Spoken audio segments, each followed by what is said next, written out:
know about you, but when I saw this movie in theaters, I was blown away. The idea that they could actually create what seemed to me to be an impressive and convincing depiction of Spider-Man when that idea seemed so far-fetched to me. Because, I was 11 at the time, and up till then, the best depiction of Spider-Man had always been in animated form to me. Yeah, sure, I had seen the X-Men movie, but I was a little bit more shaky on the depiction of X-Men there. Like, it was obvious they had to change up a few things in order to keep it somewhat grounded, somewhat, at least a little bit more realistic. But with Spider-Man, it was so convincing. The idea that this nerdy kid, Peter Parker, gets bitten by this genetically modified super spider. And then suddenly he's got abs, he's got all these weird powers, he's able to organically shoot webs, which I actually kind of enjoyed at the time, although you kind of ended up losing the thrill of the web shooters where it's just like, oh no, I'm out of web fluid. Those moments where Spidey needs to think on his feet, but let's be real, that was always a way of just building artificial tension for the most part. There was rarely ever a complete amount of logic to how Spidey would run out of web fluid. But I also love the parallels they made between Peter and Norman Osborn. Whereas Peter gained this power, this ability, at first he wants to show off, and ooh man, that scene with Bonesaw is ready! Like, oh man, there was just such a fun air to this movie, and even tragic, because I remember actually being upset when they took out Uncle Ben, because he had been in the movie just long enough for you to understand his relation with Peter, his sadness at the dismissive nature that Peter had kind of taken with him, and then he's taken away. He's gunned down by some guy Pete probably could have stopped. Yeah, he had no obligation to, but he had the ability to, and he chose not to. And the way that they depict that, it was just like, you got it. The understanding is just like, but you could have. You could have done something. Yeah, it was unreasonable for the police officer to be like, stop that guy. It's just like, no.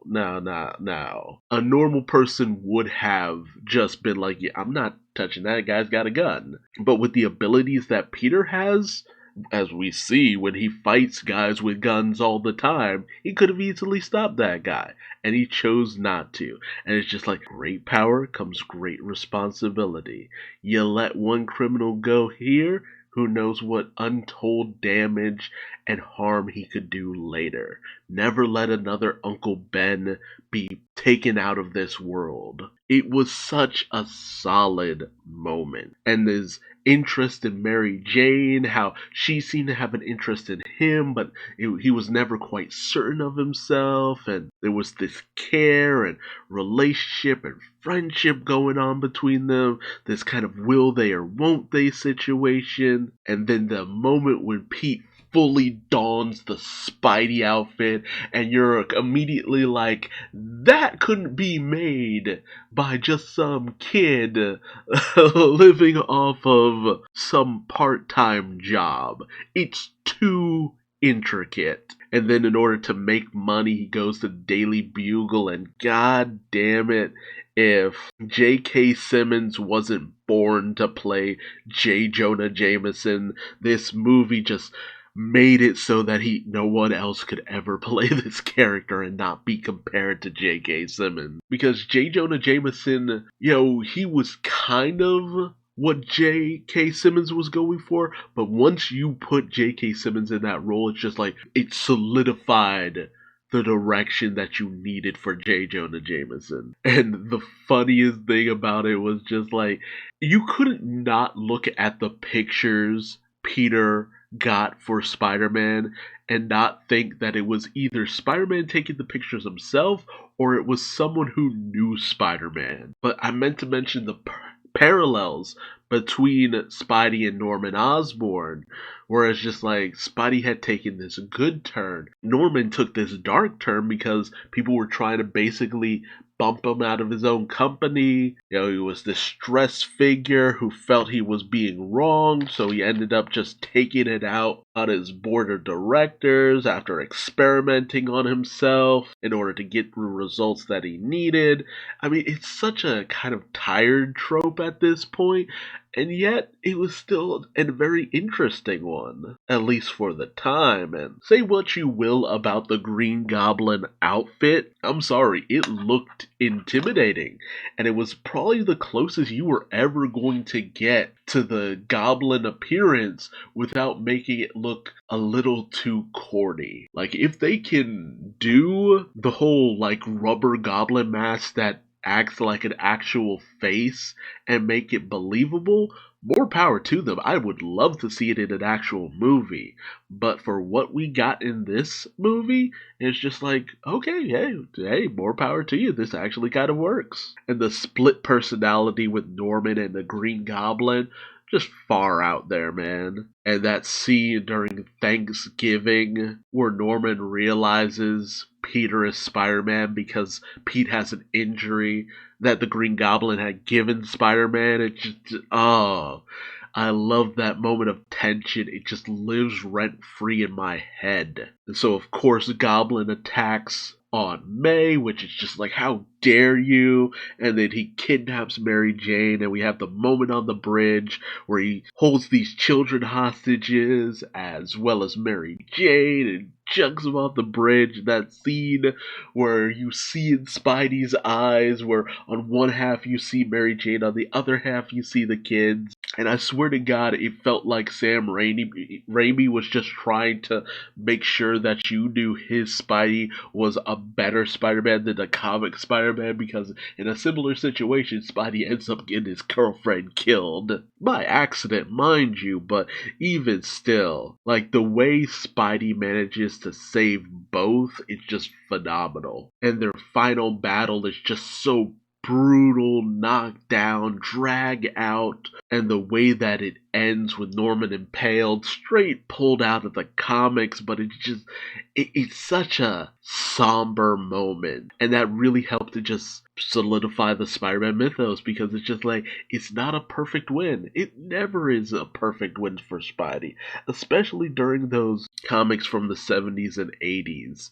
Spidey very rarely had a clean, solid win. And Norman dying and asking Peter to not tell Harry, creating this long line of Pete just keeping these secrets from his loved ones and the people that they cared about, and just, ooh, and Harry swearing for vengeance and his vendetta, and Mary Jane confessing her feelings to Peter, but him rejecting it because he doesn't want his enemies to end up going after her because of it, and just, oof.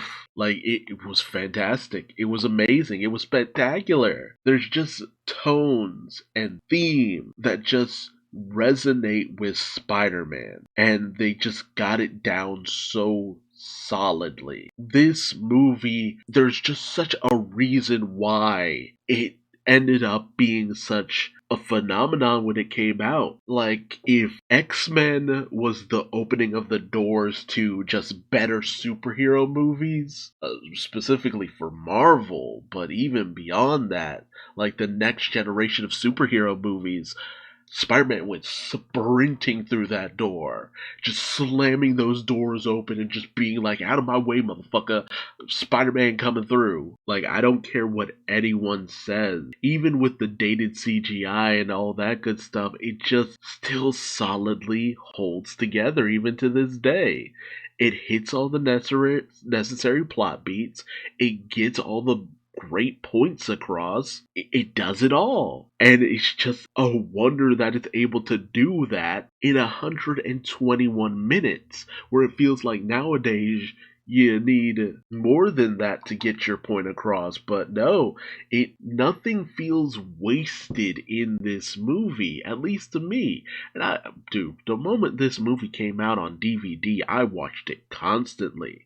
I watched the behind the scenes stuff and the DVD commentary. Like, this was the movie that got me into just watching all that extra stuff because I was just so amazed by how they did it, how they made it work, how they brought it to life. Like, I was fairly a Spider Man fan because of the animated series, but then this definitively made me a Spider Man fan. It probably made a lot of people Spider Man fans. It brought Spider Man to the mainstream. When you think of Marvel, you think of Spider Man. And granted, by today's standards, a lot of other movies have overtaken it in terms of performance, but at the time this came out, it was just a game changer. It really was. The idea of a superhero movie making $1 billion was almost in sight because of this movie. And can't thank it enough. Just can't thank it enough for doing what it did, becoming what it was, becoming a phenomenon. It deserves all the praise it ever got and ever will get. It was a shot in the dark that paid off in spades. But don't just listen to me, tell me your thoughts on this movie.